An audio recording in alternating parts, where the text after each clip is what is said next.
자, 오늘은 믿음의 전쟁을 알고 싸웁시다 라고 제목을 정했습니다. 세상에 살면서 여러 가지 마음의 전쟁뿐만 아니라 삶에서 겪는 여러 가지 이렇게 인생의 전쟁들이 있죠. 하지만 제가 요즘 이렇게 고린도서를 읽으면서 제가 교회에 여러 가지 일들이 있을 때마다 고린도서를 유심히 들여다보곤 합니다.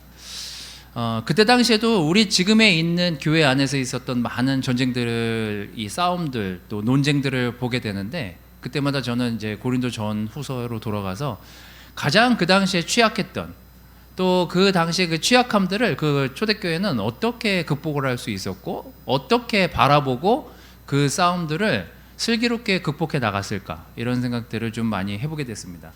아마 저도 이 분당교회에서 17년 정도 있었고, 또 전임으로서 뿐만 아니라 2000년 초반에 이제 제가 2000년 1월에 세례를 받았으니까, 그때 이제 세례를 받기 전에 제가 이렇게 교회에 대해서 궁금증이 되게 많았습니다. 워낙에 이제 지은 죄들은 많다 보니까 다른 성경 공부는 너무 쉽게 넘어갔는데, 교회 공부가 저한테 굉장히 많이 좀 부담을 느낀 공부였습니다. 워낙에 이제 어렸을 때부터 교회 백그라운드가 많기도 했고, 교회의 크고 작은 분쟁들을 많이 겪으면서 커왔기 때문에 이 교회에 대한 불안함이 항상 저의 마음속에 있었던 것 같아요. 그래서 이 교회는 과연 안전할까? 이 교회는 정말 진짠가? 이 교회는 정말 지금 이렇게 사랑하고 있는 이 사랑들이 끝까지 갈 수 있는 교회일까? 이게 항상 제 마음에 의문을 품게 했었던 것 같습니다. 그래서 다른 질문은 한 적이 없고요. 제가 그 세례받기 전에 마지막 공부를 하면서 제가 물어봤던 건, 이 교회는 정말 이 확신대로 끝까지 갈 수 있는 정말 교회냐? 라는 것들에 대해서 질문을 했을 때, 그곳에 있는 대부분의 저랑 함께 했던 형제들이 다 예스라고 대답을 했습니다. 하지만 그로부터 한 2, 3년 지난 다음에 교회에 큰 혼란이 오게 됐죠. 그러면서 저도 제 마음속에, 또 제 지나온 30년의 시간들에 또 요동을 치면서 이 교회를 포기해야 되나? 나가야 되나? 아니면 내가 어떤 싸움을 다시 싸우라는 거지? 이런 생각들을 많이 해보게 된 시간이었었던 그 기억이 있기 때문에, 오늘 여러분들하고 교회에서 일어나고 있는, 또 우리 마음 안에서, 우리 삶에서 일어나고 있는 믿는 사람의 전쟁들, 이 전쟁들은 우리에게 어떤 의미를 부여하는 거고, 우리는 또 그것을 어떻게 이해하고 알고 싸워야 되나, 이런 것들을 여러분들하고 좀 나누려고 합니다. 오늘 좀 내용이 이 1절부터 13절까지의 내용이 굉장히 어떻게 보면은 중요한 내용이라고 저 스스로 생각을 하고 있기 때문에, 여러분들이 눈으로 보시면, 또 읽으면서 제가 색깔을 좀 달리 해왔습니다. 세 가지를 나눠서 이제 여러분들한테 얘기하려고 색깔을 좀 3개로 바꿔왔으니까, 여러분들이 읽으면서 좀 이해해 보시면 도움이 많이 될 것 같습니다. 자, 잘 보이시나요? 네, 그럼 같이 한번 읽어보도록 하겠습니다. 3페이지 정도 되거든요. 자, 같이 한번 읽어보도록 하겠습니다. 자, 시작. 형제자매 여러분, 나는 여러분이 이 사실을 알기를 바랍니다. 우리 조상들은 모두 구름의 보호 아래 있었고 바다 가운데를 지나갔습니다. 이렇게 그들은 모두 구름과 바다 속에서 세례를 받아 모세에게 속하게 되었습니다. 그들은 모두 똑같은 신령하게 먹고 모두 똑같은 신령한 물을 마셨습니다. 그들은 자기들과 동행하는 신령한 바위에서 물을 마신 것입니다. 그 바위는 그리스도였습니다. 그러나 그들의 대다수를 하나님께서는 좋아하지 않으셨습니다. 그들은 광야에서 멸망하고 말았습니다. 이런 일들은 우리 조상들이 악을 좋아한 것과 같이 우리가 악을 좋아하는 사람이 되어서는 안 된다는 것을 우리에게 가르쳐주는 본보기가 되었습니다. 그들 가운데 얼마는 우상을 숭배했습니다. 성경에 기록하기를 백성들이 앉아서 먹고 마셨으며 일어서서 춤을 추었다 하였습니다. 여러분은 그들과 같이 우상 숭배자가 되어서는 안 됩니다. 간음하지 맙시다. 그들 가운데 얼마가 간음하였고 하루에 23,000명이나 쓰러져 죽었습니다. 그리스도를 시험하지 맙시다. 그들 가운데 얼마는 그리스도를 시험하였고 뱀에게 물려서 죽었습니다. 그들 가운데 얼마가 불평한 것과 같이 불평하지 마십시오. 그들은 파멸시키는 이에게 멸망을 당하였습니다. 그들에게 일어난 것은 본보기가 되게 하려는 것이며, 그것들이 기록된 것은 말세에 만난 우리에게 경고가 되게 하려는 것입니다.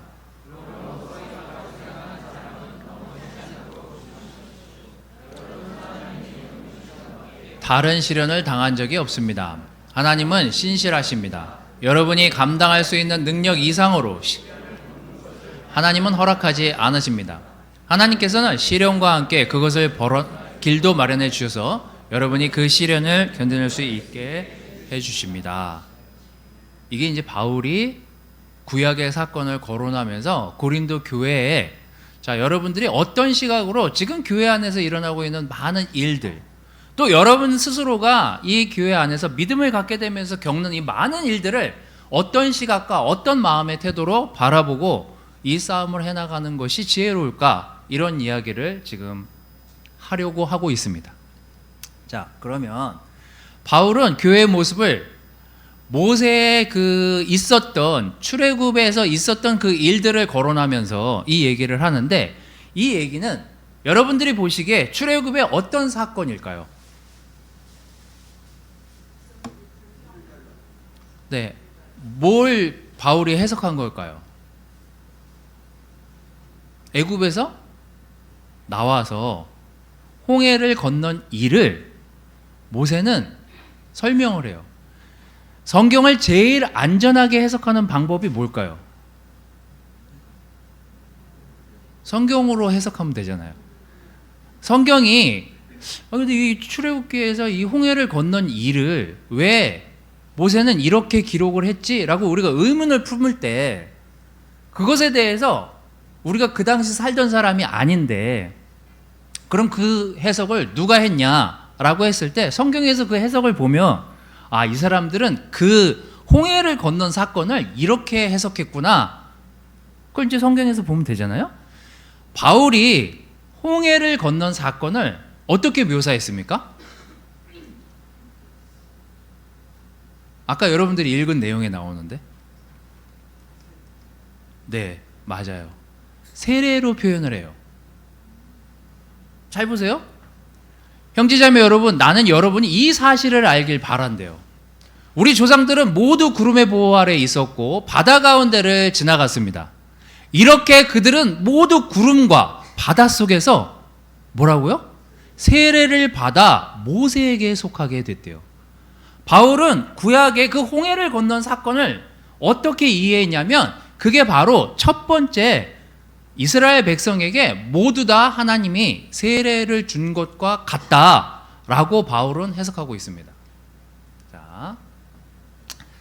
자, 오늘 우리가 알아야 될 것은, 우리가 전쟁을 치룰 때 마음의 전쟁, 이 땅에서 일어나는 여러 가지 이 관계에서 일어나는 분쟁들, 싸움들을 이렇게 들여다보면서 이 모세나 바울이 봤을 때 이 교회 안의 분쟁이나 교회 안에 일어나는 갈등들, 또 이 안에서 일어나는 많은 믿음의 싸움들을 어떻게 바라보고 있냐면, 세례 전과 세례 후 우리가 어떻게 달라져야 되는지에 대한 시각으로 접근을 하고 있습니다. 자, 그래서 제가 첫 번째로 포인트로 여러분들한테 말씀드린 게 바로, 세례는 늘, 오늘도 명규가 세례 받지만 너무 축하합니다. 세례는 끝이 아니라 전쟁의 서막임을 항상 기억하라는 거예요. 그 전쟁의 서막이 무엇을 의미하는지, 세례를 받기 전과 세례 후에 우리가 어떤 마음의 태도를 가져야 되는지를 바울은 고린도 교회에 그 메시지를 전달하고 싶었습니다. 그게 뭐냐면 출애굽기 17장 6절 7절, 그 내용이 앞에 홍해를 건넌 내용이 쭉 나오지만, 그러고 나서 여기 이런 내용이 나옵니다. 주님께서 우리 가운데 계시는가 안 계시는가 하면서 주님을 시험하였다고 해서 그곳의 이름을 마사라고도 한다, 이렇게 얘기하고 있습니다. 자, 사람들은 홍해를 건넌 그 사건을 보면서, 만약에 제가 그 당시에 홍해를 건넌 당사자라면 주님이 인도하셨다라고 생각할 가능성이 높잖아요. 그러지 않아요? 홍해를 건넜는데, 다 죽는 그 홍해를 건넜는데, 자, 그런데 그 사람들은 그 홍해를 건너고 나서 이런 얘기를 해요. 주님이 우리를 인도하시는 거야, 안 하시는 거야? 이렇게 대답을 한단 말이죠. 왜 이렇게 대답을 할까요? 자, 애굽 입장에서는 이게 세례랑 아주 진짜 비슷합니다. 애굽 입장에서, 쫓아오는 놈들 입장에서는 도망가는 놈들을 보면서 쟤네들 봐라, 저기 가면 죽을 텐데, 저 바다를 건너면 죽을 텐데 라는 입장으로 바라보고 있을 거 아니에요. 저놈들 봐라, 저 물속으로 간다고? 근데 가나안 입장에서 그 이스라엘 백성들을 보십시오. 뭐예요? 살아나오잖아요. 이게 세례랑 똑같지 않아요? 여러분 세례 받을 때 누가 여러분들에게 당신에게 지금 세례를 드리겠습니다, 우리 침 내주잖아요. 성령과 성부와 성자의 이름으로 세례를 드립니다. 그리고 물속에 여러분들 담가요. 푹 담그잖아요. 그리고 안 꺼내주던가요? 그 푹 담고 계속 있던가요? 그럼 죽죠. 그리고 꺼내주잖아요. 바울은 교회에 일어나는 일들을, 교회에 일어나는 현상들, 또 우리가 일반 세상에서 겪는 그런 싸움들이 아니라 영적인 싸움은 누군가 믿지 않는 사람들이 볼 때는 불안하고, 저 사람들 뭐지? 저렇게 죽음의 불나방처럼 저 물속으로 뛰어든다고? 이거였지만 하나님 편에 볼 때는 이제 내 백성이 살아나오는구나, 이제 저 사람들이 내 백성이 되는구나, 저들이 진짜 내 자녀가 되는구나, 그런 시각으로 하나님은 보시는 거예요.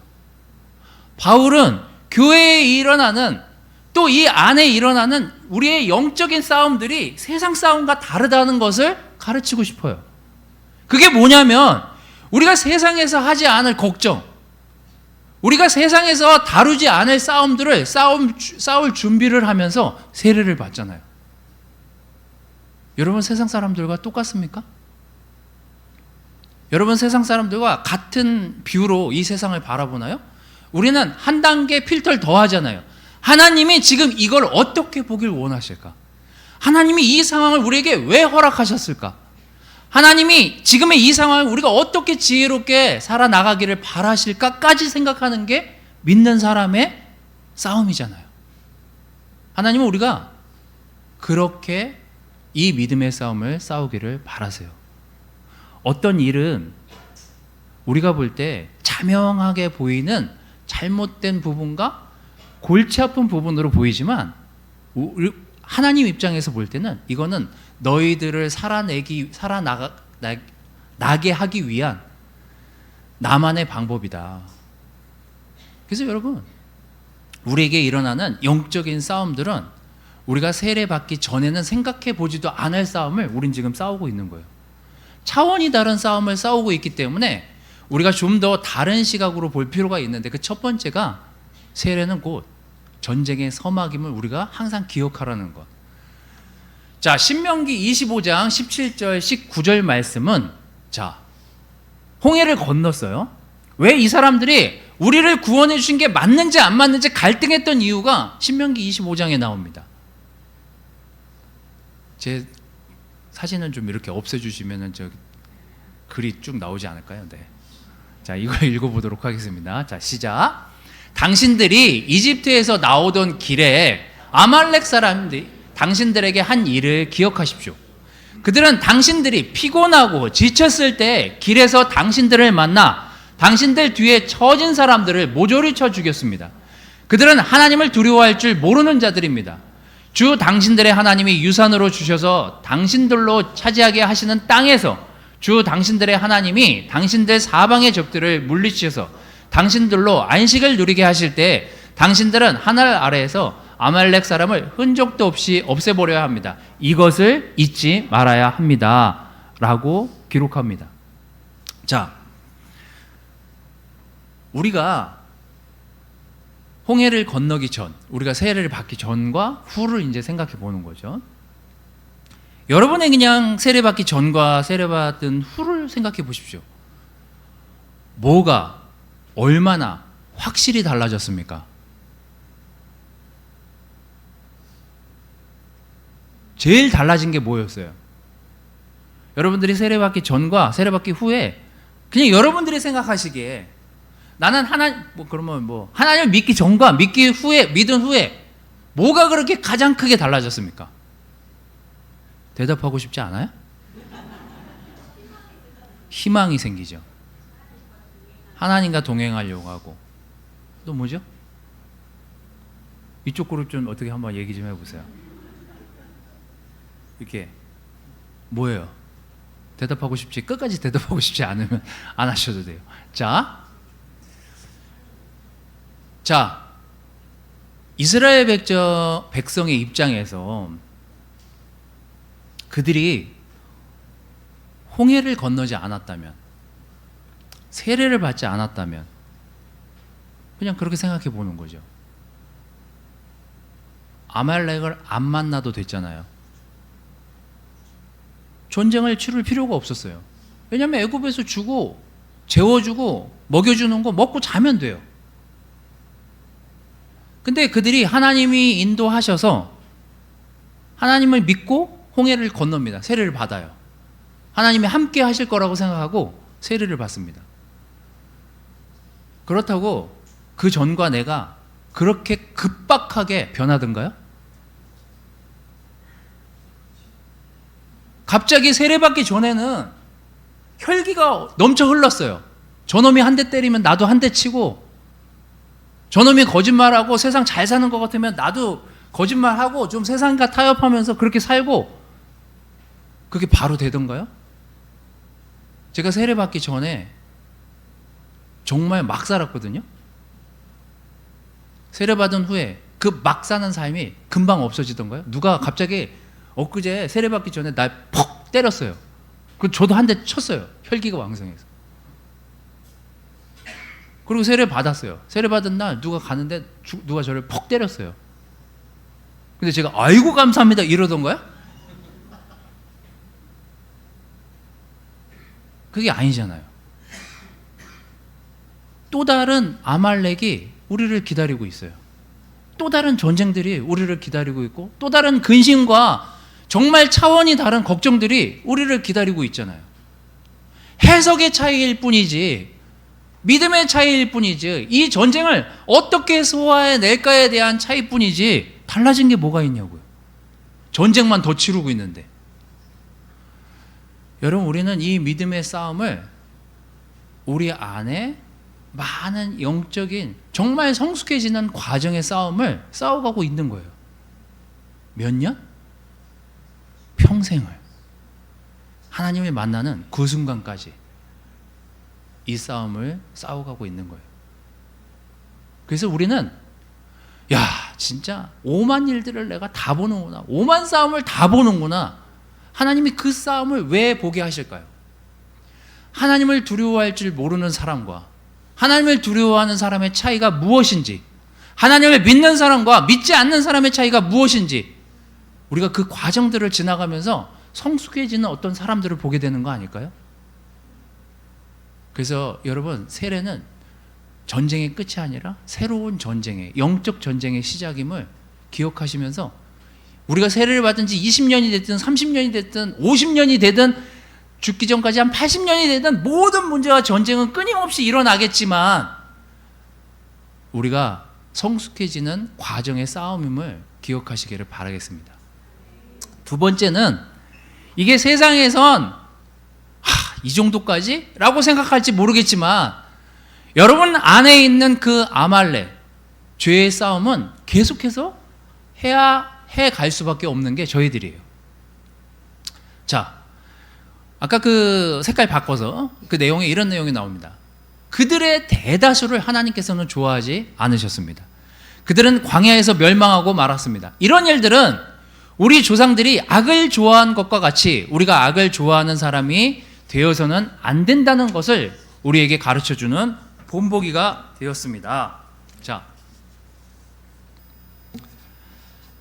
지금 이 안에 한 100명 좀 가까운 인원이 있습니다. 아까 여러분들이 읽은 또 구절을 가만 생각해 보십시오. 이 안에서 믿음 생활을 하고 있어요. 우리가 다 하나님을 다 믿는다고 생각하고 하나님 너무 사랑한다고 생각하고 이 자리에 앉아 있습니다. 그런데 어느 날 이쪽에서, 여기 뭐 제가 민석 형제 미안합니다만 민석 형제가 죄를 지었어요. 누구를 폭행했어요. 죄송합니다. 그런데 그 뒤에 준엽, 윤정이 민석 형이 지고 있는 것 같아? 그러면서 나가가지고 폭행에 가담을 해요. 그리고 그 뒤에 뭐 대현 형제죠, 기훈, 지연 막 머리 뜯고 막 해가지고 단체로 이 동네 사람들하고 싸움이 붙어서 여기 있는 사람들이 다 이쪽 줄이 다 폭행이 가담했어요. 저쪽 동네가. 그럼 어떻게 되는 거예요? 네? 조사받으러 가야죠. 자, 지금 바울이 얘기하는 게 그 내용이에요. 자, 보겠습니다. 우상을 숭배한 집단이 있었어요. 그 당시에 구약 시대에 모세가 구약에서 십계명을 가지고 와가지고 사람들한테 율법을 가르쳐주고 막 이제 이것만 하면 돼라고 얘기했는데 죄를 졌어요, 사람들이. 그리고 이만큼 적지 않은 이유는 지금 하나, 둘, 셋, 4개 집단으로 보면 적지 않은 집단이에요. 이 집단이 다 죄를 졌어요. 그래갖고 하나님이 컷오프 잘라냈어요. 자, 그러면 이제 요 3개 집단이 남았어요. 그러면 이 3개 집단은 어떻게 해야 돼요? 정신 차려야 정상 아니에요? 야, 우리는 죄송하지만 민석과 저 집단이 되면 안 되겠다. 이런 경고를 듣지 않겠어요? 교회에서 얘기를 하는 거죠. 저렇게 살면 안 돼. 이렇게 얘기를 했어요. 4분의 1은 상당한 인원이에요. 그런데 또 죄를 져요. 저기 보면 인원이 23,000명이에요. 두 번째 집단은. 자, 첫 번째 집단은 우상을 숭배했어요. 우상이 그냥 자기네가 뭘 이렇게 하나님 없으니까 뭘 이렇게 우리끼리 뭘 만들어, 이게 아니에요. 하나님의 형상을 딴 뭘 만든 거예요. 하나님이 지금 우리에게 응답을 안 하시고 대답을 안 하시니 우리가 하나님 비스무리한 걸 만들어서 예배드리면 되겠어, 이렇게 만들다가 저 집단이 떨어져 나간 거예요. 자, 그러면 여기 3그룹은 정신을 차려야 되는데 이제 그 다음 그룹이 또 문제예요. 그 다음 그룹이 저 그룹을 보면서 회개를 했었어야 되는데 이 다음 그룹이 더 큰 죄를 져요. 봐봐요. 지금 인원도 저쪽보다 이쪽이 많잖아요. 이쪽이 이번에는 한꺼번에 죄를 져요. 23,000명은 아니지만 하여튼 엄청난 인원이 한꺼번에 죽어요. 그러면 분당교회에서 반이 날아간 거예요. 자, 그러면 만약에 여기 있는 사람들이 다 없어지고 여기 있는 사람들만 이제 주일날 와서 예배를 드려요. 그럼 우리는 어떻게 해야 돼요? 정신 바짝 차리고 진짜 내 죄가 있나 없나 막 가슴 졸여하면서 일요일 아침에 오다가 내가 번개 맞아 죽는 거 아니야? 뭐 이런 생각하면서 교회 나오면서 부들부들 떨면서 예배드려야 정상 아니에요? 근데 또 죄를 져요, 이쪽 집단이. 이게 그리스도를, 하나님을 시험해가지고 뱀에게 물려 죽은 사람이 또 수만 명이에요. 이 3집단이 다 죽었어요. 여기는 지금 집단이 얼마 안 되잖아요. 여기 지금 1, 2, 3, 4 줄밖에 안 되잖아요. 봤더니 다 죽고 이 사람들만 살아남았어요.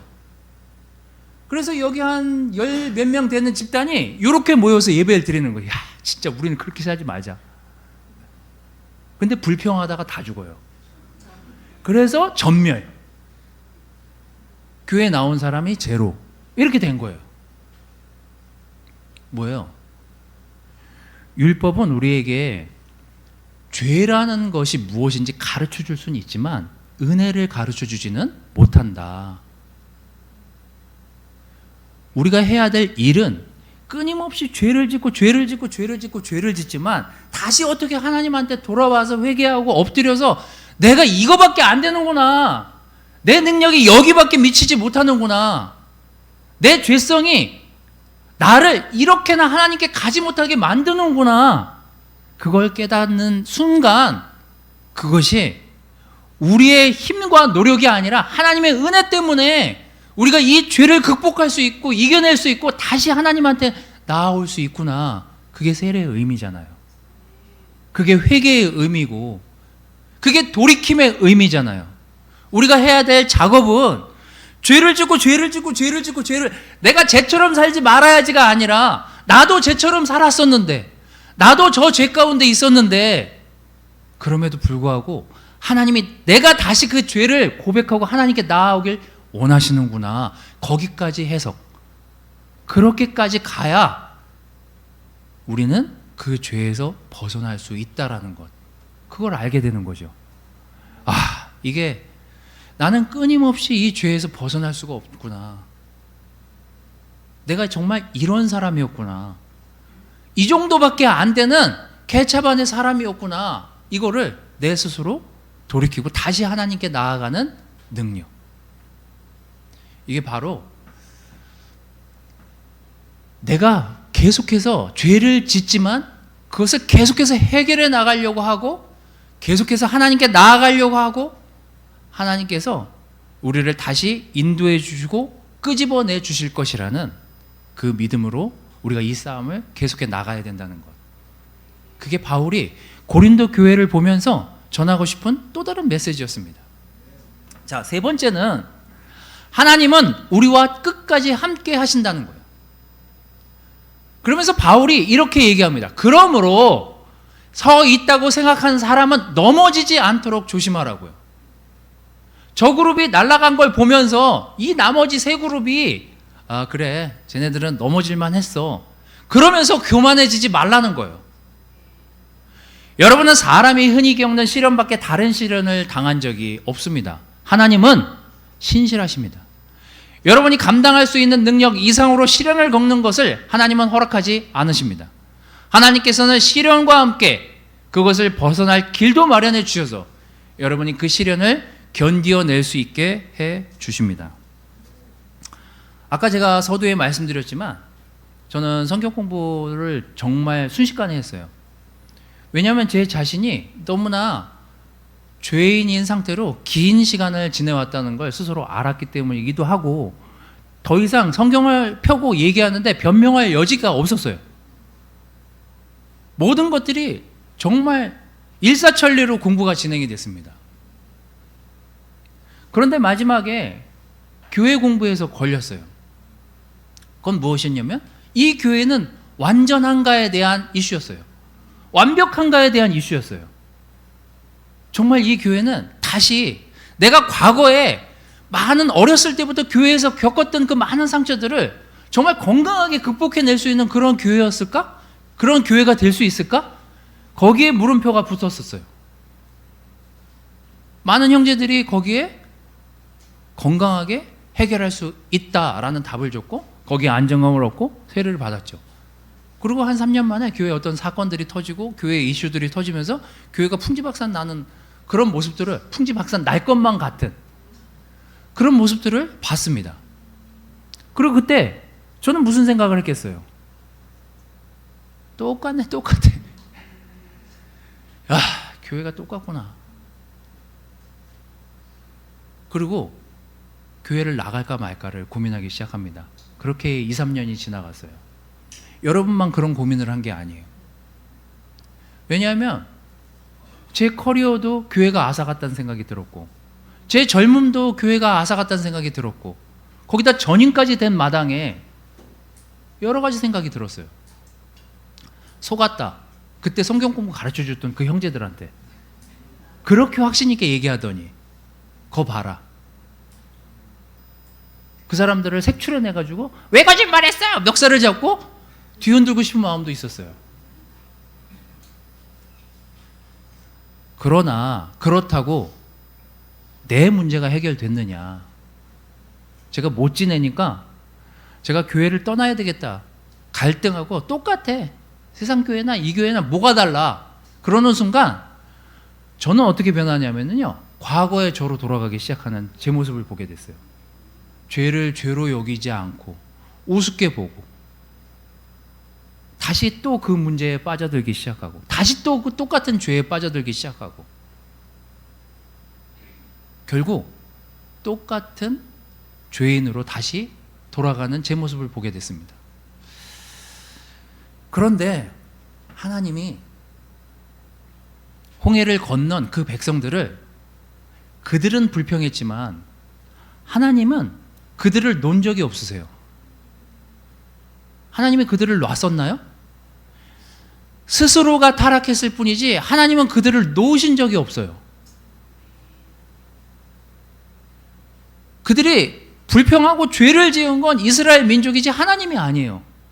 하나님은 늘 그들이 와서 불평할 때마다 물을 주고 만나를 주고 다시 살 길을 열어주고 아말렉 백성을 쳐서 이스라엘 백성들이 가나안 땅까지 갈 수 있도록 그때까지 끝까지 인내하면서 함께 하셨던 분은 하나님이에요. 사람들이 아니라고요. 우리가 알아야 될 거는요, 우리 안에 많은 갈등들이 일어나고 이 영적인 싸움이 지칠 것만 같고 괴롭고, 뭐야 이거? 왜 안 돼? 왜 쟨 저래? 왜 이 사람은 이렇게밖에 반응을 못할까? 왜 이 교회는 이럴까? 왜 이 교회는 여기까지밖에 못할까? 우리가 그 많은 갈등을 겪는 그 순간에도 하나님은 우리를 놓지 않으신다니까요. 우리가 겪는 어려움들이 세상과 뭐가 다를 게 있습니까? 하지만 세상에서 겪지 않는 전쟁들을 우린 치르고 있잖아요. 사랑하려고 하고, 내 이기심과 싸우려고 하고, 내 교만함과 싸우려고 하고, 나의 정말 잦은 죄성까지도 내려놓고 하나님께 가고자 하는 그 믿음의 싸움을 우리는 싸우고 있지 않습니까? 세상 사람들이 볼 때는 저게 뭐야? 저런 것까지 갖고 싸워야 돼? 저런 것까지 갖고 믿음을 지켜나가려고 저렇게 해야 돼? 라고 하는 그 순간까지 우리는 싸우잖아요. 하지만 우리가 이 싸움을 싸우는 이유가 뭡니까? 하나님이 우리를 사랑하셨고, 우리를 놓지 않으셨고, 우리를 끝까지 잃지 않으시려고 하는 그 하나님을 보면서 우리가 다시 일어서고 나아가는 그런 모습을 보게 되는 거 아닙니까? 저는 믿음의 전쟁을 모르고 싸우는 것과 알고 싸우는 것은 굉장히 큰 차이가 있다는 생각이 들었습니다. 세례는 새로운 영적 싸움의 신호탄이었을 뿐, 우리 삶의 많은 부분들이 변하진 않지만 그것을 다른 시각으로 보는 믿음의 눈을 갖게 된 부분에 대해서 우리는 감사해야 돼요. 내가 죽기 전 영적으로 다시 살아났을 때 그 영적인 싸움을 시작하는 그 싸움을 건 것은 신호탄이지 끝이 아니었어요. 그래서 우리가 계속해서 믿음의 싸움을 싸울 준비를 해나가야 됩니다. 여러분, 죄가 오늘도 어제도 있을 수 있고 또 내일 우리가 실수할 수도 있고 내일 또 문제를 일으킬 수도 있지만 그 전쟁을 그치지 마십시오. 이것은 세상 사람들과 싸우는 전쟁과는 차원이 다른 전쟁을 하고 있다는 것, 굉장히 고차원적인 영적인 싸움을 싸우고 있음을 잊지 마시기 바랍니다. 하나님은 우리가 지치던 포기하려고 하던 쓰러지려고 하던 하나님은 우리를 놓으신 적이 없고 놓으실 생각도 없으십니다. 우리가 널브러져 누워 있어도 하나님은 우리 목덜미를 잡고 끌고 가실 뿐이에요. 그래서 여러분, 우리가 놓지만 않는다면 하나님은 우리와 함께 하실 거예요. 그래서 여러분, 이 믿음의 전쟁이 나 혼자 싸우는 싸움이 아니라는 것들을 기억하십시오. 이 싸움은 우리가 세상과 다른 싸움을 싸우고 있기 때문에 힘겹게 느껴질 수 있습니다. 하지만 하나님은 오늘도 신실하시게 우리가 다시 지혜롭게 이 싸움을 극복하길 원하시고, 우리가 세상에서 겪는 이 일들을 통해서 하나님이 우리에게 무언가 주시는 메시지를 알기를 바라세요. 우리는 끊임없이 하나님이 내주는 숙제를 경험하고 풀고 그리고 다시 성숙한 상태로 하나님께 나아오는 모습을 우리는 경험하게 될 거예요. 자, 이 싸움은 언제 끝나냐? 하나님 앞에 섰을 때 끝나겠죠. 그래, 수고했다. 너가 정말 성숙한 상태에서 내 앞에 왔구나. 너가 정말 어려서 판단하고 지었던 죄들을 시간이 지나면서 너가 이만큼 성숙해졌구나. 분당교회 형제자매들 모두가, 또 이 교회 이 예배를 드리고 있는 모든 분들이 하나님 앞에서 그런 평가를 받고 하나님과 조화하는 그날까지 이 믿음의 전쟁을 계속 싸우시기를 바라겠습니다. 말씀을 마치도록 하겠습니다.